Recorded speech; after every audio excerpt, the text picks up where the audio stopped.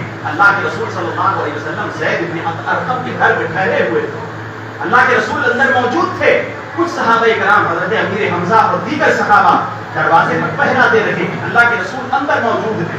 یہ وہ زمانہ ہے جب مسلمان چھپ چھپ کر اسلام کی تبلیغ کیا کرتے تھے, چھپ چھپ کر نمازیں پڑھا کرتے تھے, چھپ چھپ کر عبادت کیا کرتے تھے.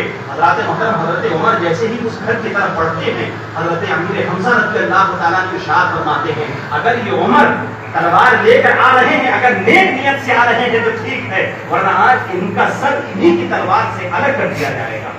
حضرت امیر حمزہ یہ بھی بڑے بہادر تھے, لیکن حضرت عمر رضی اللہ تعالیٰ جیسے ہی گھر کے قریب ہوتے ہیں, ادھر بذریعے وہی اللہ تبارک و تعالیٰ نے اللہ کے رسول کو سارے حالات سے آگاہ کر دیا. میرے آقا صلی اللہ علیہ وسلم باہر تشریف لاتے ہیں, اور تشریف لانے کے بعد آگے بڑھے, حضرت عمر کے دامن کو پکڑا اور تلوار کو پکڑا. پکڑنے کے بعد کہا, اے عمر کب تک کھڑے رہو گے؟ کیا جب تک ذلت تمہارے سر پر مسلط نہیں ہو جاتی تب تک کھڑے رہو گے؟ اتنا کہنا تھا, عمر کے ہاتھ سے تلوار گر جاتی ہے اور رسول اللہ کا کلمہ پڑھ کر مسلمان ہو جاتے ہیں. اشہد ان لا الہ الا اللہ واشہد ان محمدا عبدہ ورسولہ. حضرت محترم حضرت عمر نے جب کلمہ پڑھا ہے تو صحابہ کرام کے درمیان خوشی کی لہر دوڑ گئی.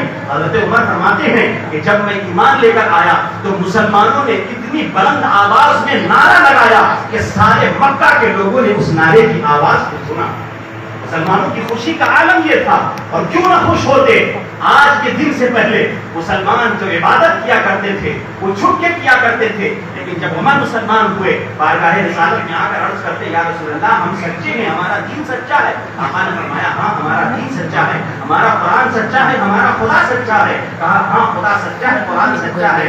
حضرت عمر عرض کرتے ہیں, یا رسول اللہ اب ہم چھپ کر عبادت نہیں کریں گے بلکہ ہم کھل کے عبادت کریں گے اور کعبہ کے قریب جا کر عبادت کریں گے. آپ مسلمانوں نے تقریباً 40 مسلمان اس وقت تھے, ایک روایت میں آتا ہے 39 تھے, 40ویں حضرت عمر رضی اللہ تعالیٰ مسلمان ہوئے, اور بعض کہتے ہیں 40 پہلے سے تھے, 41ویں حضرت عمر مسلمان ہوتے ہیں. دو صفوں میں مسلمان بٹ جاتے ہیں, ایک صف کی قیادت حضرت عمر فرماتے ہیں, ایک صف کے آگے آگے حضرت امیر حمزہ اللہ کے رسول کے چچا چلتے ہیں, اور دونوں صفیں مکہ مکرمہ میں گزرتے ہوئے کعبہ کے پاس آتی ہیں, اور مسلمان اس دن پہلی مرتبہ کھل کر اللہ کی عبادت کرتے ہیں. جن مسلمانوں کا حال یہ تھا کہ جو بھی مسلمان ہوتا تو کافروں کے ڈر سے تاکہ ستائے نہیں, ماحول نہ خراب ہو, وہ چھپ کے عبادت کیا کرتے تھے, اپنا ایمان لوگوں کے سامنے ظاہر نہیں کرتے تھے. لیکن جس نے سب سے پہلے اپنے ایمان کو لانے کے بعد ظاہر کیا ہے وہ عمر فاروق کی ذات ہے, اور جب جس کے ایمان لانے کے بعد کھلے عام اسلام کی تبلیغ ہونا شروع ہوئی ہے وہ بھی حضرت عمر فاروق رضی اللہ تعالیٰ عنہ. یہ شان, یہ دبدبہ, یہ روز, یہ وقار, یہ عزت, یہ ہمت, یہ بہادری, یہ شجاعت اللہ تبارک و تعالیٰ نے حضرت عمر فاروق رضی اللہ تعالیٰ عنہ عطا فرمائی ہے. لیکن اس کے باوجود آپ حضرت عمر کی زندگی کا مطالعہ کر کے دیکھیں, آپ حضرت عمر کی زندگی کو پڑھ کر دیکھیں گے تو نہایت سادہ زندگی, نہایت سادگی کے ساتھ اپنی زندگی کو آپ نے گزارا, اور عدل و انصاف اس دنیا کے اندر آپ نے قائم کیا ہے. نیائے کو اس دنیا کے اندر پھیلانے والی اگر کوئی ذات ہے تو اسے عمر فاروق رضی اللہ تعالیٰ عنہ کہا جاتا ہے. سادگی کے ساتھ آج ہم جو درس حضرت عمر فاروق کی زندگی سے حاصل کریں گے وہ ہے سادگی سے زندگی کو گزارنا, اور عدل کو قائم کرنا, انصاف کرنا, نیائے کو پھیلانا. حضرات محترم, سادگی ایک ایسی چیز ہے کہ انسان جب تک سادگی کو اختیار کرتا ہے اللہ تبارک و تعالیٰ اسے بلندیاں عطا فرماتا ہے. اور عدل اور انصاف ایک ایسی چیز ہے جس کے ذریعے امن پھیلتا ہے. فرمایا گیا کہ کوئی بھی ملک بھوکمری کا شکار ہونے کے بعد تو آباد رہ سکتا ہے, کوئی بھی ملک غریبی کا شکار ہونے کے بعد تو آباد رہ سکتا ہے, لیکن ظلم کے ہوتے ہوئے کوئی بھی ملک آباد نہیں رہ سکتا ہے. کسی بھی ملک میں 40 دن اور رات کا ایک لگاتار بارش ہونا اس سے زیادہ بہتر ہے کہ ظلم کو ختم کر کے کسی کے درمیان انصاف کو آباد کیا جائے. محترم, انصاف ایک اتنی بڑی چیز ہے اور سادگی اتنی بڑی چیز ہے. آپ حضرت عمر فاروق رضی اللہ تعالیٰ عنہ کی زندگی میں سادگی کو اٹھا کر دیکھیں, اتنا باوقار آدمی لیکن کس قدر سادہ زندگی حضرت عمر فاروق رضی اللہ تعالیٰ عنہ نے گزاری ہے. امیر المومنین جب آپ بن گئے دوسرے خلیفہ کی حیثیت سے جب آپ مسند پر تھے، امیر المومنین تھے، عید کا دن آیا نماز پڑھانے کے لیے عیدگاہ کی طرف، امیر المومنین جب پڑھنے کا وقت آیا تو اپنی بیوی سے کہتے ہیں ذرا جوتے تو مجھے عید کی نماز پڑھانے کے لیے جانا ہے۔ حضرات محترم آپ کی بیوی کہتی ہے جوتے تو بڑے پرانے ہو گئے ہیں، اتنی مرتبہ ان کی سلائی ہو چکی ہے کہ اب ان کو درست نہیں کیا جا سکتا ہے۔ حضرت عمر فاروق رضی اللہ تعالیٰ نے کہا ٹھیک ہے کوئی بات نہیں، بغیر جوتے کے چلے جائیں گے۔ بیوی نے کہا بغیر جوتے کے چلے جائیں گے، لوگ کیا کہیں گے؟ آپ نے ارشاد فرمایا اس کی پرواہ کون کرتا ہے؟ لوگوں کا کیا ہے؟ وہ تو کچھ بھی کہتے رہتے ہیں۔ لوگوں کا کیا ہے؟ وہ آج کچھ کہتے ہیں، کل کچھ کہتے ہیں۔ عمر اس کی پرواہ نہیں کرتا ہے۔ عمر کو پرواہ ہے تو اس بات کی ہے کہ عمر کے بارے میں رب کیا کہتا ہے، عمر کے بارے میں رسول کیا کہتے ہیں۔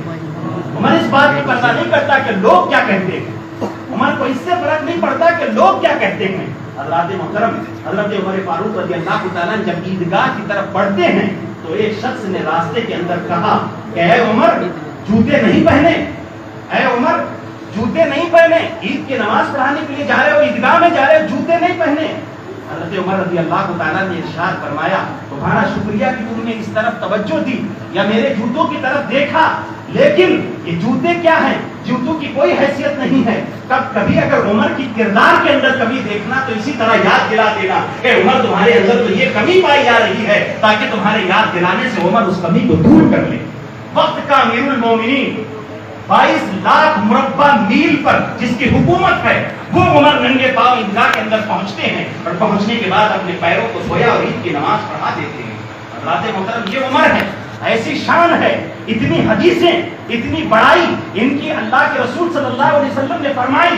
حدیث کے اندر آتا ہے جیسے میں نے بیان فرمایا کہ عمر کو میرے رب نے ایسی شان عطا فرمائی ہے کہ 950 سال اگر جبریل میرے عمر کی شان بیان کرے تو شان ختم نہیں ہوگی۔ ایک جگہ میرے آقا ارشاد فرماتے ہیں عمر کو اللہ نے وہ روب عطا فرمایا ہے کہ اگر کسی راستے سے عمر گزر جائے تو اس راستے سے شیطان نہیں گزرتا ہے۔ ایک جگہ میرے آقا ارشاد فرماتے ہیں لو کان بعدی نبی لگانا عمر، اگر میرے بعد کوئی نبی ہوتا تو وہ عمر ہوتا۔ ایسی شان، لیکن کبھی بھی عمر نے یہ نہیں کہا کہ میرے بارے میں نبی نے یہ کہا ہے، میرے بارے میں نبی نے یہ کہا ہے، میں تو یہ ہوں، نہیں، بلکہ جب بھی عمر کے سامنے بات چلی ہے تو عمر یہی کہتے ہیں ارے میں کیا ہوں، میری حیثیت کیا ہے، میں تو اس باپ کا بیٹا ہوں جو اونٹوں کو چرایا کرتا تھا، اونٹ چرانے والے باپ کا میں بیٹا ہوں، میری تو کوئی حیثیت نہیں ہے۔ اس طرح سادگی کے ساتھ حضرت عمر اپنی زندگی کو گزارا کرتے تھے۔ حضرات محترمہ عرض تہامہ ایک جگہ ہے جہاں سے حضرت عمر رضی اللہ تعالیٰ کو گزرے جب وہاں سے تو آپ کی آنکھیں اشکوں کی خیرات برسانے لگی، آنسو گرنے لگے، لوگ ساتھ میں تھے۔ کہا اے امیر المومنین اتنے بہادر ہو کر، اتنے دلیر ہو کر، اتنے طاقتور ہو کر بچوں کی طرح روتے ہو، اے عمر بات کیا ہے؟ حضرات محترم دل پہ ہاتھ رکھ کے سننا، میرے عمر ارشاد فرماتے ہیں یہی وہ زمین ہے، یہی ارض تہامہ ہے کہ جہاں پر ایک مرتبہ جب میں چھوٹا تھا میرے باپ نے یہ کہا تھا اے عمر ان چند اونٹوں کو لائن سے لگاؤ۔ میں نے بہت کوشش کی، جب میں ایک اونٹ کو سیدھا کرتا دوسرا آگے نکل جاتا، آگے والے کو پیچھے لاتا تو پیچھے والا آگے ہو جایا کرتا تھا۔ عمر اسی سرزمین پر چند اونٹوں کو لائن سے کھڑا نہ کر سکا، لیکن آج رسول کے غلامی کی برکت ہے کہ 22 لاکھ مربع میل پر عمر کی حکومت ہے، ساری دنیا لائن میں کھڑی ہے۔ یہ مصطفیٰ کی غلامی کا صدقہ ہے، مصطفیٰ کے ٹکڑوں کا صدقہ ہے۔ سبحان اللہ، نعرہ تکبیر، اللہ اکبر، نعرہ تکبیر، اللہ اکبر، نعرہ رسالت یا رسول اللہ، نعرہ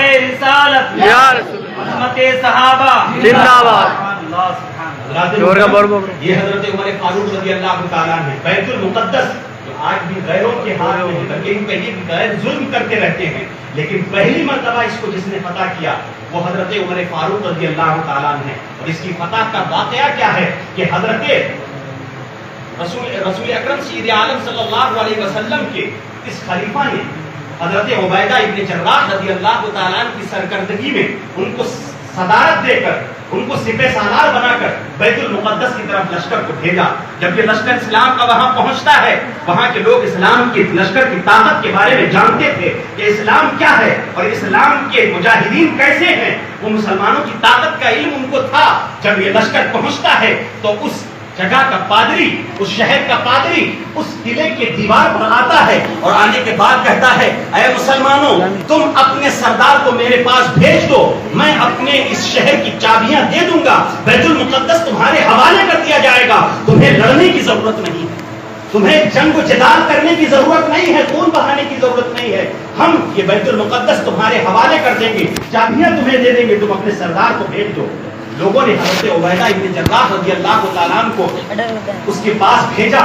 جب حضرت عبیدہ اس کے پاس ابو عبیدہ اس کے پاس پہنچتے ہیں تو وہ آپ کو نیچے سے اوپر تک دیکھتا ہے، اوپر سے نیچے تک دیکھتا ہے اور دیکھنے کے بعد کہتا ہے جاؤ میں تم کو چابیاں نہیں دیتا، جو تمہیں کرنا ہے کر لو، میں کبھی بھی یہ چابیاں تم کو دینے والا نہیں ہوں۔ لوگ حیرت زدہ رہ گئے، پریشان رہ گئے کہ ارے یہ بوڑھا راہب ابھی تو یہ کہتا تھا کہ میں تمہیں چابیاں دے دوں گا، تم اپنے سردار کو بھیج دو، لیکن جب ہم سردار کو لے کر آئے ہیں تو یہ کتاب میں کچھ دیکھتا ہے اور میرے سردار کو دیکھتا ہے اور کہتا میں چابیاں نہیں دینے والا ہوں۔ لوگوں نے کہا کیا بات ہے، تم نے ابھی تو کہا تھا کہ میں چابیاں دے دوں گا، تم اپنے سردار کو لے کر آؤ۔ تو اس بوڑھے راہب نے اپنی کپکپاتی ہوئی آواز کے اندر کہا اے مسلمانوں میں اپنے اس الہامی کتاب کی بات مانوں یا میں تمہارے سردار کو مانوں، تمہاری طاقت کو مانوں، میری جو کتاب کہتی ہے اس اعتبار سے یہ تمہارا سردار کھڑا نہیں کرتا ہے، میں چابی نہیں دینے والا، اس لیے کہ جس سردار کی تعریف اور جس سردار کے بارے میں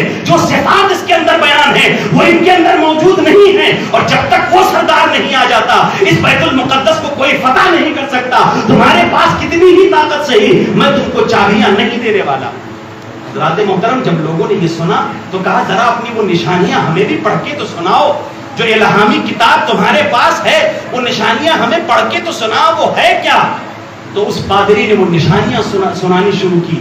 وہ کہتے ہیں، وہ پادری کہتا ہے کہ اس شہر کو بیت المقدس کو فتح کرنے والا جو شخص ہوگا اس کے گال اندر کی طرف ہوں گے، آنکھیں اندر کی طرف ہوں گی، داڑھی اس کی لمبی ہوگی، پتلا اس کا بدن ہوگا، رنگ اس کا سرخ ہوگا، انگلیوں پر اس کے گوشت کم ہوگا، لمبی لمبی اس کی انگلیاں ہوں گی، پنڈلیوں تک اس کے جو ہے وہ تہبت ہوگی۔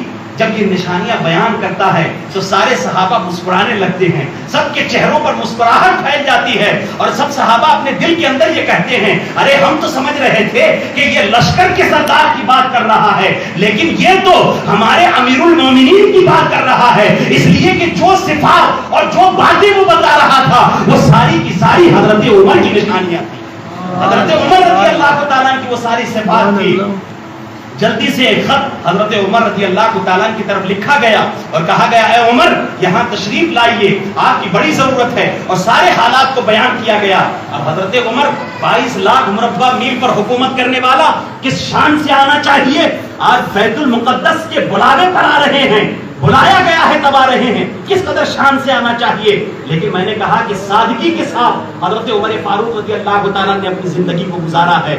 حضرت عمر جب وہاں سے چلتے ہیں تو ایک اپنی ذاتی اونٹنی لے کر چلتے ہیں اور اس پر اس کے اپنے ساتھ ایک غلام کو لیتے ہیں اور غلام کو اس طرح لے کے چلتے ہیں، راستے میں باری لگاتے ہیں کہ تھوڑی دیر میں بیٹھوں گا اونٹنی پر اور تم پیدل چلو گے، اور تھوڑی دیر تم اونٹنی پر بیٹھو گے، میں پیدل چلوں گا۔ اس طرح اترتے چڑھتے حضرت عمر فاروق رضی اللہ تعالیٰ آ رہے ہیں، بیت المقدس کے قریب جب پہنچتے ہیں تو غلام کے بیٹھنے کی باری ہے۔ جب شہر آنے لگا اور اس کی در و دیوار فصیل نظر آنے لگی، ٹیلے نظر آنے لگے، تو اب غلام کے بیٹھنے کی باری ہے۔ غلام کہتا ہے سرکار میرے آقا اے امیر المومنین آپ بیٹھ جائیں، دشمنوں کا شہر شروع ہونے والا ہے۔ آپ نے فرمایا نہیں، باری تمہاری ہے، بیٹھو گی بھی تم ہی، میں پیدل چلتا ہوں۔ غلام کو بیٹھا کر بیت المقدس کے اندر امیر المومنین داخل ہوتے ہیں، پھٹے پرانے کپڑے ہیں، پھٹے ہوئے چمڑے کے موزے پہنے ہوئے ہیں، آگے بڑھ رہے ہیں، اور جب آگے بڑھتے ہیں تو پانی کا ایک نالا آتا ہے۔ جب تک یہ موزے چمڑے کے جو پھٹے ہوئے قدموں کے اندر پہنے ہوئے تھے تو ان کی پھٹن نظر نہیں آ رہی تھی، لیکن جیسے ہی پانی کا نالا آیا عمر فاروق نے ان چمڑوں کے جوتوں کو نکالا ہے، موزوں کو نکالا ہے، اور نکالنے کے بعد کندھے پر رکھ لیا ہے۔ آگے جب بڑھتے ہیں صحابہ کرام نظر آنے لگے۔ حضرت ابو عبیدہ رضی اللہ تعالیٰ عنہ کہتے ہیں کہ یہ امیر المومنین یہ کیا کر رہے ہیں، امیر المومنین یہ کیا کر رہے ہیں؟ ارے وہ چمڑے کے جوتے جب تک پیر میں تھے تب تک تو پھٹن نظر نہیں نہیں آ رہی تھی، لیکن جب اس کو کاندھے پر رکھ لیا ہے تو یہ پھٹن نظر آ رہی ہے۔ امیر المومنین یہ کیا کر رہے ہیں؟ جیسے ہی قریب پہنچتے ہیں حضرت ابو عبیدہ بن جراح کہتے ہیں اے امیر المومنین یہ دشمنوں پر کیا اثر پڑے گا؟ آپ یہ کیسے پرانے لباس کے اندر آئے ہیں اور یہ چمڑے کی جوتوں کی پھٹن قدموں کے اندر جب تک تھے تو نظر نہیں آ رہی تھی۔ اے امیر المومنین جب آپ نے اس کو کندھوں پر ڈال لیا ہے تو یہ نظر آ رہے ہیں، ان دشمنوں پر کیا اثر پڑے گا؟ اتنا سننا تھا۔ حضرت عمر کو جلال آ جاتا ہے، خون آنکھوں میں اتر آیا۔ آپ جلال میں ارشاد فرماتے ہیں اے ابو عبیدہ اگر تیرے سوا کوئی یہ بات کرتا تو میں اس کو سزا دیتا۔ آپ نے زمین سے کنکریوں کو اٹھایا، اٹھا کر ابو عبیدہ کی طرف مارا اور فرماتے ہیں اگر کوئی دوسرا یہ بات کرتا تو میں اس کو سزا دیتا۔ اے ابو عبیدہ یہ لوگ کیا سمجھتے ہیں کہ کپڑوں کی چمک ہمیں عزت دلانے والی ہے؟ یہ لوگ کیا سمجھتے ہیں کہ موضوع کا نیا پن ہمیں عزت دلائے گا؟ لوگ کیا سمجھتے ہیں یہ پگڑیوں کی اونچا پن ہمیں عزت دلائے گا؟ یہ عزت و وقار جو کچھ ہے ان پگڑیوں کی بنیاد پر نہیں ہے، یہ عزت و وقار جو ہے یہ چمکیلے لباس کی بنیاد پر نہیں ہے، یہ نئے موضوع کی وجہ سے نہیں ہے، بلکہ یہ جو کچھ عزت ہے یہ مصطفیٰ کی غلامی کی بنیاد پر ہے۔ جب تک مصطفیٰ کے غلام رہو گے، عزت کی مسندوں پر بیٹھے رہو گے، اور جیسے ہی مصطفیٰ کی غلامی کو چھوڑو گے چاہے جتنے لباس پہن لو یہ دنیا تمہیں ذلیل کر کے چھوڑ دے گی۔ نعرہ تکبیر، نعرہ تکبیر، نعرہ رسالت، نعرہ رسالت، عظمت صحابہ زندہ باد۔ حضرات محترم یہ حضرت عمر فاروق رضی اللہ تعالیٰ عنہ کس قدر سادگی سے زندگی گزاری ہے، اور جب اتنی سادہ زندگی گزاری ہے تو دیکھیں اللہ تبارک و تعالیٰ نے کتنی بلندیاں عطا فرمائی ہے۔ میرے آقا ارشاد فرماتے من تواضع للہ رفعہ اللہ۔ آقا ارشاد فرماتے جو اللہ کے لیے نیچا ہوتا ہے، جو اللہ کے لیے تواضع اختیار کرتا ہے، اللہ تبارک و تعالیٰ اسے بلند فرما دیتا ہے۔ تواضع کا عالم یہ ہے، لیکن اللہ نے عمر کو وہ طاقت عطا فرمائی، وہ حکومت عطا فرمائی کہ صرف انسانوں کے سروں اور دلوں پر عمر کی حکومت نہیں تھی، بلکہ عمر کو اللہ نے وہ جلال اور وہ ہیبت اور وہ طاقت عطا فرمائی کہ اگر غصے سے سورج کو دیکھیں تو اس کی روشنی کم ہو جائے، اگر وہ زمین تیل پی جائے، اگر وہ تیل نکالنے کے لیے زمین کو کہے تو زمین تیل کی الٹیاں کر دے۔ حضرات محترم یہی وہ عمر ہیں کہ جب دریائے نیل کو حکم دیں تو دریائے نیل سوکھا ہوا چلنے پر مجبور ہو جائے۔ حضرات محترم حضرت عمرو بن عاص رضی اللہ تعالیٰ عنہ، حضرت عمرو بن عاص حضرت عمر فاروق رضی اللہ تعالیٰ عنہ کے زمانے میں جو مصر کے گورنر تھے، مصر کو انہوں نے فتح کیا۔ مصر کے اندر ایک ندی ہے جس کا نام ہے دریائے نیل، بچے جانتے ہوں گے، دنیا کی سب سے بڑی ندی، آج بھی پورا مصر اسی کا پانی پیتا ہے، اور صرف مصر ہی نہیں بلکہ تقریباً 10 ملک ایسے ہیں جو اس ایک ندی کا پانی پیتے ہیں۔ وہ ندی حضرت عمرو بن عاص رضی اللہ تعالیٰ جو حضرت عمر کی طرف سے وہاں گورنر تھے، ان کے زمانے میں کچھ لوگ آئے اور آنے کے بعد کہتے ہیں اے عمرو بن عاص یہ دریائے نیل کا ایک طریقہ ہے کہ ہر سال وہ سوکھ جایا کرتا ہے، ہر سال یہ سوکھ جاتا ہے۔ تو فرمایا کہ پھر چالو کیسے ہوتا ہے؟ کہا چالو اس طرح ہوتا ہے کہ ہم کسی بیٹی کے باپ اور ماں کو تیار کر لیتے ہیں، راضی کر لیتے ہیں، اور اس کے بعد اس بیٹی کو سونے اور چاندی سے سجا کر زیورات پہنا کر اس دریائے نیل کے حوالے کر دیتے ہیں، اس میں ڈال دیتے ہیں، تو یہ دریا اپنے آپ چالو ہو جایا کرتا ہے۔ حضرت عمرو بن عاص رضی اللہ تعالیٰ نے ارشاد فرمایا نہیں، اسلام اس کی اجازت نہیں دیتا، اسلام اس کی اجازت نہیں دیتا ہے، اور نہ ہم یہ کرنے والے ہیں۔ وقت گزرتا رہا، جیسا لوگوں نے کہا تھا کہ یہ دریا سوکھ جاتا ہے، یقیناً ایک دن وہ دریا سوکھ گیا۔ پانی کی جب کمی ہونے لگی، لوگ تڑپ کر بارگاہ میں آئے، کہا کچھ کیجئے، آپ تو کہتے ہیں کہ دریا میں لڑکی کو نہیں ڈالا جائے گا، لیکن یہ دریا اس کے علاوہ چالو بھی نہیں ہوتا ہے۔ حضرت عمر رضی اللہ تعالیٰ عنہ کا زمانہ ہے، آپ کے گورنر نے فوراً ایک خط حضرت عمر کی بارگاہ میں لکھا اور سارے حالات کو بتایا کہ یہاں پر یہ معاملہ ہے، دریا سوکھ جاتا ہے، لڑکی کو ڈالو تو چالو ہوتا ہے، میں نے منع کر دیا کہ اسلام اس کی اجازت نہیں دیتا ہے۔ جب یہ خط حضرت عمر کے پاس پہنچا، حضرت عمر نے اس خط کو پڑھا، پڑھنے کے بعد آپ نے جواب لکھا، آپ فرماتے ہیں یقیناً اے عمرو بن عاص آپ نے بہت اچھا کیا، اسلام اس کی اجازت نہیں دیتا ہے۔ اور پھر آپ نے دریائے نیل کے نام خط لکھا، اور لکھا اس میں کہ یہ اللہ کے بندے رسول اللہ کے غلام عمر کی جانب سے یہ پیغام دریائے نیل کو ہے کہ اگر تو اپنی جانب سے سوکھتا ہے، اپنی جانب سے جاری ہوتا ہے تو الگ بات ہے، لیکن اگر تو خدا کی جانب سے سوکھتا اور جاری ہوتا ہے تو پھر عمر خدا سے یہ فریاد کرتا ہے کہ تو چالو ہو جا۔ حضرات محترم، یہ خط جب پہنچتا ہے حضرت عمرو بن عاص کے پاس، مصر کے گورنر کے پاس، تو آپ وہ خط لے کر اس دریا کے پاس جاتے ہیں، حضرت عمر کا پیغام لے کر اس دریا کے پاس جاتے ہیں۔ سارے لوگ حیرت زدہ ہیں، مصر کے لوگ بھی آپ کے پیچھے پیچھے جاتے ہیں کہ یہ عجیب سلطان ہے، یہ عجیب حکومت کے مالک ہیں، یہ عجیب بادشاہ ہے کہ جو دریاؤں کے نام خط لکھتا ہے۔ سارے لوگ تماشائی بن کر آپ کے پیچھے پیچھے جا رہے ہیں۔ تاریخ گواہ ہے، ہسٹری بیان کرنے والے لکھتے ہیں کہ حضرت عمرو بن عاص وہ پیغام دریائے نیل کے نام لے کر حضرت عمر کا لے کر جاتے ہیں، اور جانے کے بعد جیسے ہی اس دریائے نیل کے اندر ڈالتے ہیں وہ دریائے نیل رواں ہو جاتا ہے، چالو ہو جاتا ہے، اور آج تک وہ دریائے نیل کبھی سوکھا نہیں ہے۔ اور جیسا کہ میں نے بتایا وہ دنیا کی سب سے بڑی ندی ہے اور تقریباً 10 ملک اس کا پانی پیتے ہیں۔ حضرات محترم، یہ شان، یہ وقار، اتنی سادگی سے رہنے کے بعد جب اللہ نے یہ وقار، یہ دبدبا، یہ روب عطا فرمایا ہے تو پھر شان نرالی ہے۔ حضرات محترم، یہ سادگی ہے حضرت عمر کی، اور میں نے کہا تھا 2 سبق ہم حضرت عمر کی زندگی سے آج حاصل کریں گے۔ ایک ہے سادگی سے اپنی زندگی کو گزارنا، اور ایک ہے عدل و انصاف۔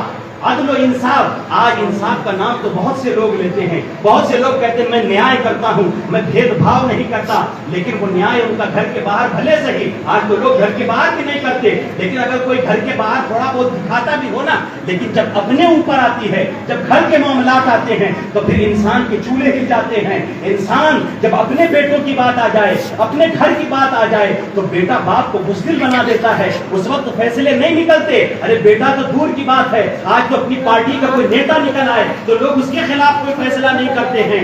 آج لوگوں کا حال تو یہ ہے کہ اگر دوسرے کا بیٹا گلی میں بھی پھرتا ہوا نظر آ گیا تو انگلی اٹھا دیتے ہیں، اور اپنا بیٹا موٹر سائیکل کے ایک پہیے پر سارا شہر بھی ماپ کر آ جائے تو کہتے ہیں ابھی تو بچہ ہے، بڑا ہوگا تو سنور جائے گا۔ ارے 70 سال کا باپ جب نہیں سنورا، آج تک اسے ہوش نہیں، عقل نہیں کہ بیٹے کی تربیت کس طرح کرنی چاہیے، تو یہ بیٹا کیا سنورنے والا ہے؟ 70 سال سے پہلے تو نہیں لگتا کہ اس کو بھی عقل آنے والی ہے۔ میرے دوستو، اپنے اوپر جب بات آتی ہے، اپنے درمیان، اپنے گھر والوں کے درمیان جب انصاف اور فیصلے کرنے کی بات آتی ہے تو انسان بڑا کمزور ہو جاتا ہے۔ لیکن آؤ دیکھو حضرت عمر فاروق رضی اللہ تعالیٰ عنہ کا زمانہ اور آپ کی زندگی، آپ کا انصاف دیکھو، آپ کے انصاف کے واقعات آپ نے بہت سنے ہوں گے، اور عدل و انصاف کا وہ معاملہ ہے کہ پوری دنیا آپ کو عادل اور منصف کے نام سے جانتی ہے۔ لیکن آج میں آپ کو بتاتا ہوں گھریلو معاملات میں بھی یہ نہیں ہے کہ عمر صرف باہر کے معاملوں میں سخت تھے، بلکہ اپنے گھریلو معاملات میں عمر اتنے سخت تھے کہ ایک مرتبہ مصر کی طرف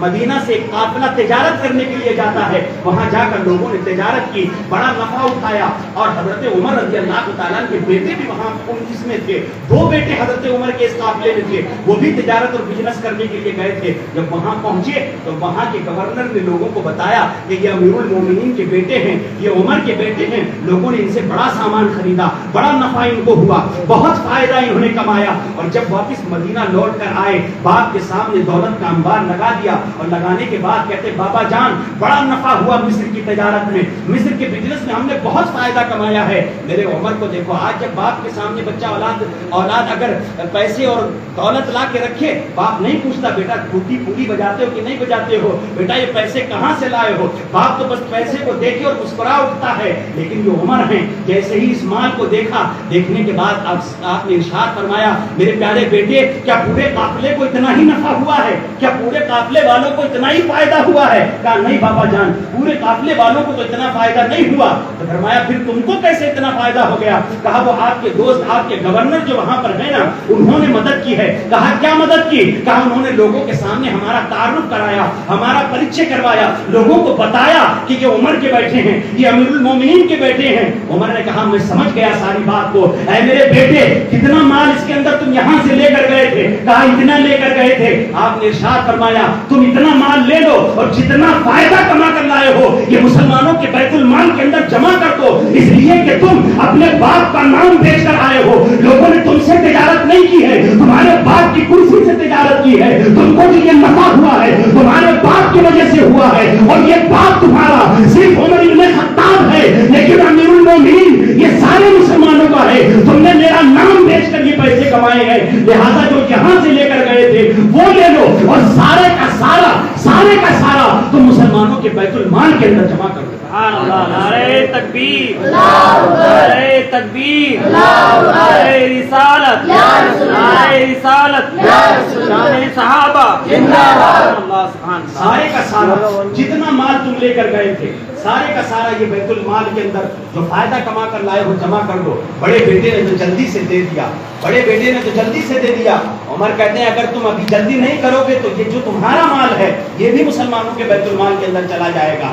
بڑے بیٹے نے جلدی کی, چھوٹا بیٹا ذرا ہچکچایا تو بڑے بیٹے نے بھائی کی طرف دیکھا اور دیکھنے کے بعد کہا بھائی دے دے, ہم اس دنیا کے اندر بھی فخر کریں گے کہ اس امیر المومنین عمر کے بیٹے ہیں کہ جس نے نہ حرام خود کمایا ہے اور نہ ہمارے پیٹ میں جانے دیا ہے اور نہ ہمیں حرام کمانے کی تعلیم دیتا ہے. اے بھائی لوٹا دے, یہاں بھی فخر کر اور کل قیامت میں بھی ہمارا سر بلند رہے گا کہ ہم امیر المومنین عمر کے بیٹے.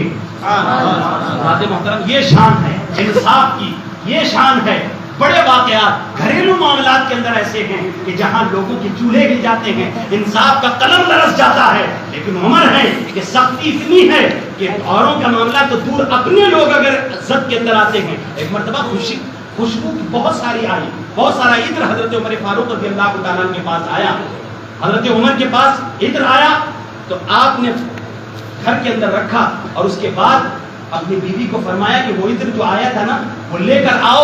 میں نے ایک عورت کی ڈیوٹی لگائی ہے کہ وہ ساری عورتوں کے اندر اور سارے لوگوں کے اندر وہ اس عطر کو تقسیم کر دے گی. آپ کی اہلیہ جو تھی, آپ کی بیوی, ان کو عطر بڑا پسند تھا تو انہوں نے کہا میں تقسیم کر دیتی ہوں عطر. آپ نے فرمایا نہیں, تم تقسیم نہیں کرو گی بلکہ وہ فلاں عورت کرے گی.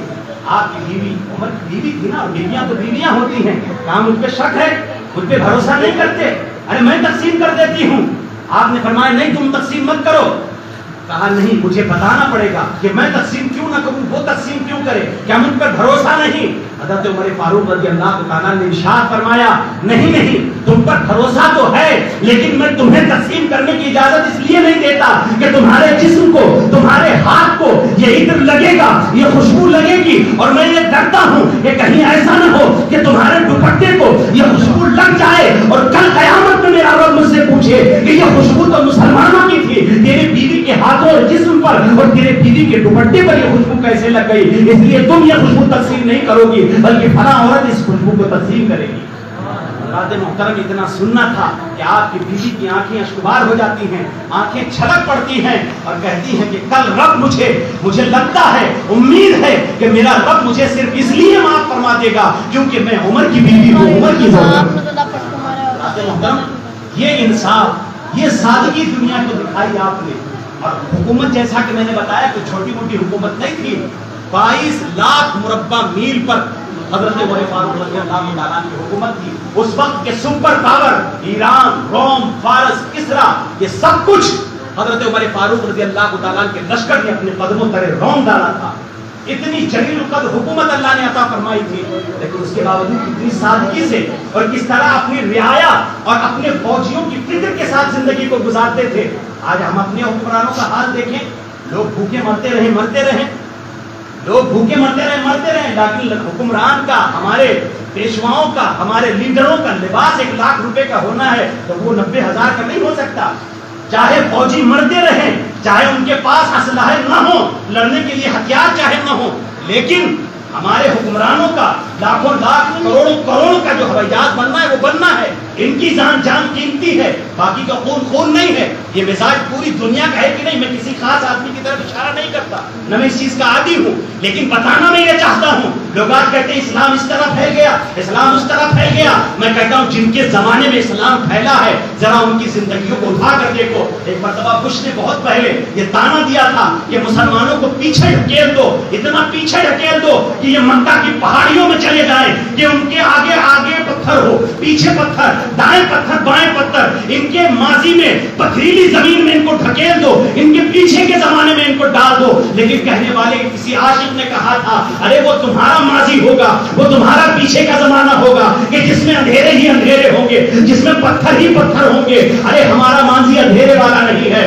ہمارا جو پچھلا زمانہ ہے وہ اندھیرے والا نہیں ہے. ہم تو کہتے ہیں ہمیں پیچھے پہنچا دو جہاں عمر کی عدالت کے جلوے ہو, ہمیں پیچھے پہنچا دو جہاں علی کی شجاعت کے جلوے ہو. ہم تو کہتے ہیں پیچھے پہنچا دو جہاں صدیق کی صداقت نظر آئے, جہاں خالد بن ایوب کی شجاعت نظر آئے, جہاں محمد ابن قاسم جیسا بہادر نظر آئے, جہاں صلاح الدین ایوبی کے تلوار کی کڑک نظر آئے. وہ تمہارا ماضی اور تمہارے پچھلے دن ہوں گے جن میں اندھیرا ہے. ہمارے پچھلے دنوں میں اندھیرا نہیں, بلکہ یہ قوم تو ہماری آج اللہ رسول کے راستے سے ہٹ گئی ہے, ورنہ جو ماضی ہمارا تابناک ہے اس کے تو کہنے ہی کیا ہے.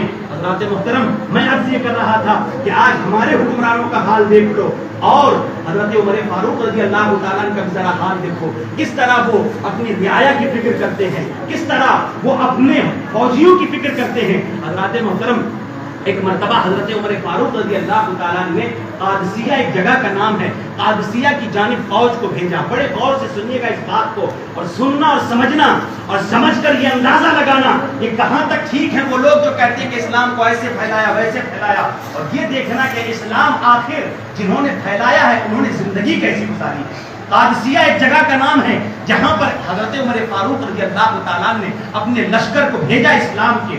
جب لشکر حضرت سعد بن ابی وقاص رضی اللہ تعالیٰ کی سرداری میں وہاں پہنچ گیا تو کچھ دن گزر گئے, کچھ وقت گزر گیا, وہاں سے کوئی خبر جب نہیں آئی تو حضرت عمر فاروق رضی اللہ تعالیٰ گھبرا گئے. خبر نہیں آ رہی ہے, ماجرا کیا ہوا, اکیلے تنے تنہا, کوئی ساتھ میں نہیں, کوئی فوجی نہیں, کوئی دستہ نہیں. رستے پہ آ کر مدینے کے باہر اس رستے پر بیٹھ جاتے جو قادسیہ سے آیا کرتا تھا, جہاں فوج گئی ہوئی تھی, راستے میں آ کے بیٹھ جاتے, جو آتا اس سے پوچھتے مسلمانوں کا حال کیا ہے, مسلمانوں کا لشکر کس حال میں ہے, فتح ہوئی ہے, کیا ہوا, مسلمانوں کے بارے میں کچھ بتاؤ. جو آتا ہے امیر المومنین لپٹ کے اس کے گھوڑے کے لگام کو تھام لیتے ہیں, پوچھتے بتاؤ تو صحیح. کوئی پیدل آتا ہے اس کے بارگاہ میں جاتے ہیں, اسے کہتے ہیں ذرا بتاؤ مسلمانوں کا حال کیسا ہے. عمر ہے, لوٹ جاتے ہیں, اجالا ہوتا ہے, پھر آ کر بیٹھ جاتے ہیں, اندھیرا ہوتا ہے, لوٹ جاتے ہیں. عمر مدینہ کی گلیوں میں آ کر قادسیہ کے راستے پر بیٹھ جاتے ہیں, انتظار کرتے ہیں میرے مولا مسلمانوں کا کیا بنا, کیا حال ہوا. ادھر سعد بن وقاص جنگ کر رہے ہیں, اللہ نے مسلمانوں کو فتح عطا فرما دی.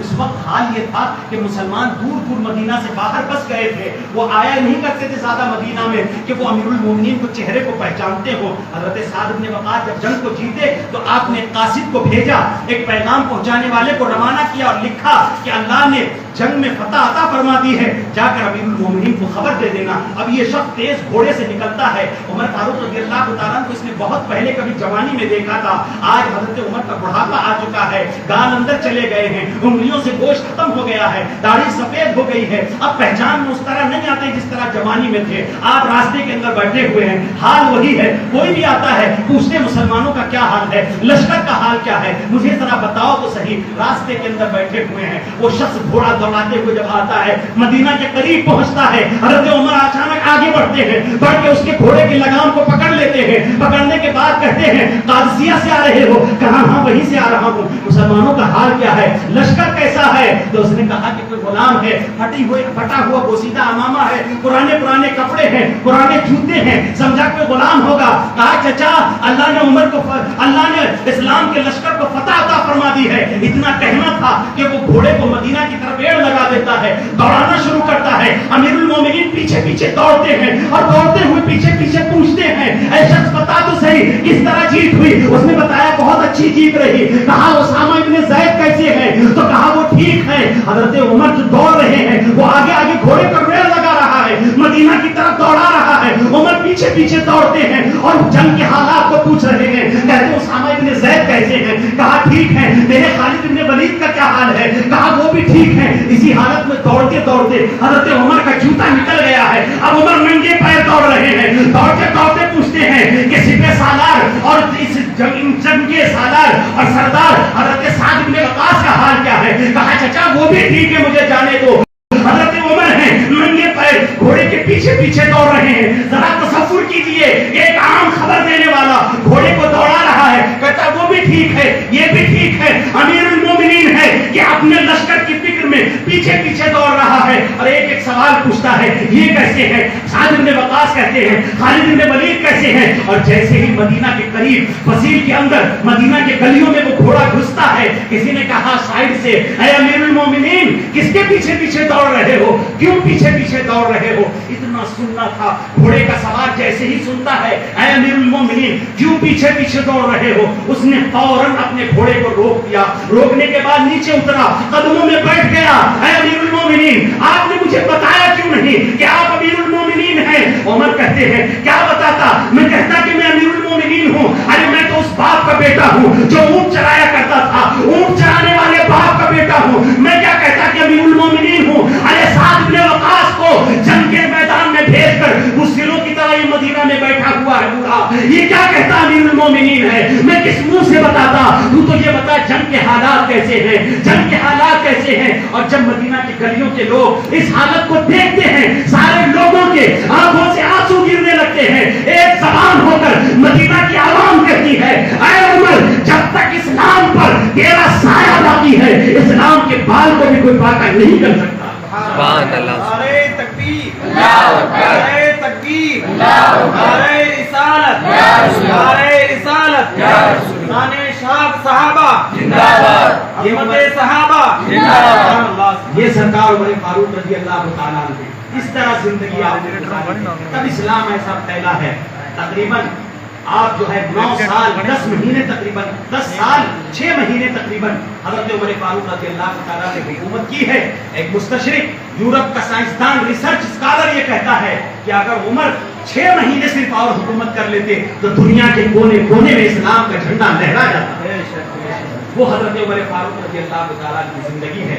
لیکن اس کے باوجود یہ روب، یہ دبدبا، یہ طاقت، لیکن میں نے بتایا کس طرح سادگی سے زندگی گزاری، کس طرح عدل و انصاف کے ساتھ زندگی گزاری. اور ساری زندگی یہ دعا کرتے رہے اے اللہ عمر کو مدینے میں شہادت کی موت عطا فرما، اے اللہ عمر کو مدینے میں شہادت کی موت عطا فرما. اور بڑا دردناک واقعہ ہے. حضرت عمر فاروق رضی اللہ تعالیٰ کی شہادت کا وقت اجازت نہیں دیتا. المختصر سنیے کہ حضرت عمر رضی اللہ تعالیٰ نماز پڑھا رہے ہیں اور نماز پڑھاتے ہوئے آپ نے کہا صفوں کو سیدھی کر لو، جگہ خالی ہے پر کر لو، آگے آ جاؤ. آپ کو قتل کرنے والا ایک مجوسی ابو لولو جس کا نام تھا حضرت مغیرہ ابن شعبہ رضی اللہ تعالیٰ کا یہ غلام تھا. کسی معاملے میں یہ حضرت عمر فاروق سے ناراض ہو گیا تھا، طویل واقعہ ہے، لیکن یہ سب کے اندر آگے آ گیا اور ایک خنجر چھپا کے لایا تھا اور بڑھ کر اس نے حضرت عمر فاروق رضی اللہ تعالیٰ پر حملہ کیا.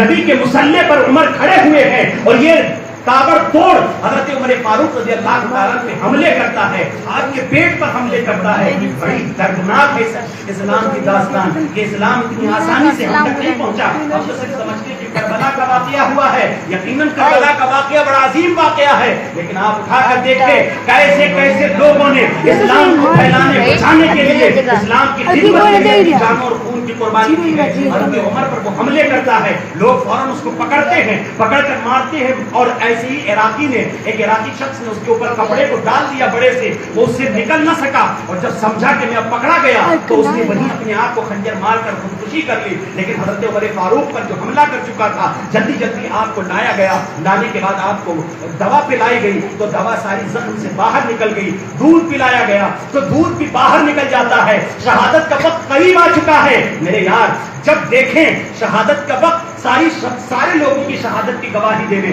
کوئی نہ کوئی آئے گا، کسی کے شہادت کی گواہی دینے بدر کا میدان آئے گا، کسی کے شہادت کی گواہی دینے احد کے پہاڑ آئیں گے، کسی کے شہادت کی گواہی دینے کربلا کی مٹی آئے گی. لیکن میرے عمر کی جب باری آئے گی تو میرے عمر کی شہادت کی گواہی دینے نبی کا مصلی آئے گا، نبی کی محراب آئے گی، مسجد نبوی آئے گی، سارا مدینہ آئے گا.